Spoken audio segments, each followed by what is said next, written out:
Baik, Ibu, Bapak, adik, kakak, saudara-saudariku sekalian, terima kasih telah bertemu kembali kita pagi ini, Sabtu 10 Oktober 2020, akan segera bertemu lagi dalam Studium Generale Bahasa Indonesia Universitas Ciputra, Surabaya. Terima kasih kepada Universitas Ciputra yang telah kembali mengundang saya. Sayang tahun ini tidak bisa datang langsung ke kampus, tetapi terima kasih karena diupayakan dengan membuka daring, Zoom untuk 300 mahasiswa, dan YouTube untuk umum. Nah, karena ini untuk umum, maka saya sebaiknya mengumumkan apa yang akan kita kerjakan hari ini. Hari ini kita akan berbicara tentang puisi sebagai media aspirasi dan ekspresi. Sebetulnya saya sudah menyiapkan bagaimana menjadi poetrypreneur, pengusaha-pengusaha yang hidup yang berdasarkan puisi. Tetapi rupanya para dosen di Universitas Ciputra lebih suka bahwa bagaimana melatih kepekaan mahasiswa, kepekaan dosen untuk menggunakan puisi sebagai media. Bukan hanya belajar ilmu-ilmu ekonomi, ilmu-ilmu yang pasti, tetapi bagaimana ilmu perasaan, puisi sebagai ilmu perasaan. Baik, sasaran kita hari ini adalah setiap orang yang tertarik sudah pernah menulis satu puisi, dan mudah-mudahan puisi itu bisa dikumpulkan. Saya tunggu di email saya, Eka Budianta, eka.budianta@gmail.com, eka.budianta@gmail.com sebelum tanggal 20 Oktober. Hari ini memang hari besar untuk perpuisian kita di seluruh dunia. Hari ini harian Kompas tanggal 10 ini mengumumkan siapa pemenang hadiah Nobel sastra, yaitu Louise Elizabeth Gluck, seorang penyair Amerika Serikat perempuan yang berusia kira-kira 77 tahun 43 dia lahir, dan memenangkan hadiah Nobel kesusastraan. Tahu besarnya berapa? 16,5 miliar rupiah kalau diuangkan. Tetapi kita harus ingat bahwa untuk menulis puisi bukan karena kita mengejar hadiah Nobel, meskipun boleh saja, karena ada 5 macam motivasi orang untuk menjadi penyair. Pertama, penyair iseng, yang karena tidak tahu berbuat apa maka dia menulis saja, dan itu juga bagus karena berlatih konsentrasi, menjadi terapi.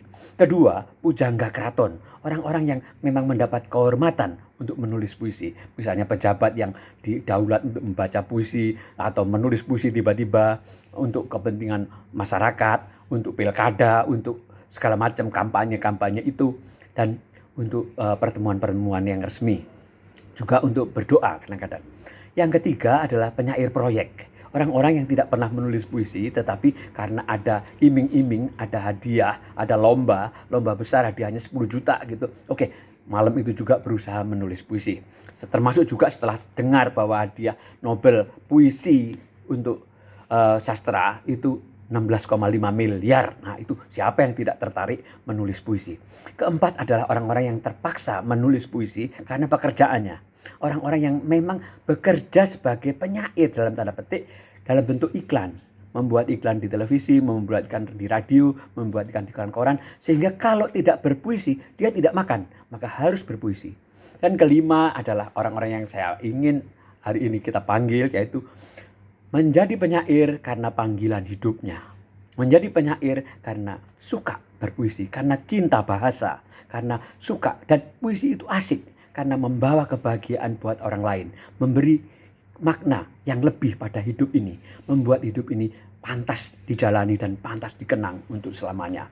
Baik, saya tunggu karya-karya Anda supaya nanti kita bisa dapat buku, yaitu pada di email saya, eka.budianta, huruf kecil semua, @gmail.com.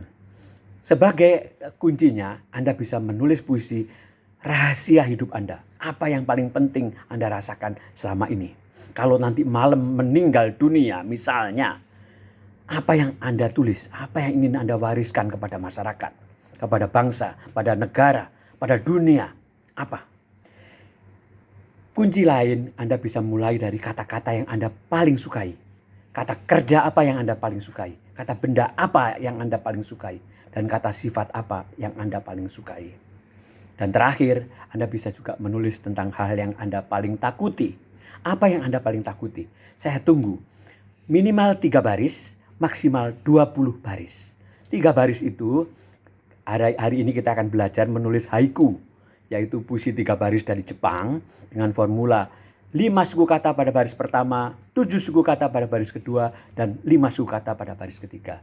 Dan di Indonesia ada juga putiba, puisi 3 baris, puisi 3 bait, yang bebas berapa kata. Hanya saya konsisten kalau bisa 3 kata pada baris pertama, 3 kata pada baris kedua, 3 kata pada baris ketiga. Kita tunggu bagaimana hasilnya. Hari ini kita akan mengadakan studium generale di Universitas Ciputra, dan sekali lagi terima kasih, dan saya tunggu kesempatan yang indah ini. Siapa tahu kita dari 300 orang mahasiswa dan dosen dan dari umum akan terkumpul puisi yang bagus yang bisa terbit sebagai buku.